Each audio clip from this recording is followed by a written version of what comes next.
Carl, I barely touched anything. I'm sure that whatever minor alteration may have occurred will go completely unnoticed. I could be any kid running a time machine. See? My hair is completely different. Enough talk. I know you are the one who changed the garage code. And me, Uncle. So, what's the garage code? Trash. Right. Thanks. Oh no! Carl!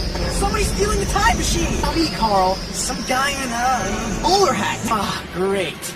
They're gonna find some way to blame me for this. Right. And do you want to know what else isn't funny? Giant ant stole the time machine. You're all wound up. Let's just calm down, take a breather, and watch the sunset. I'm on it.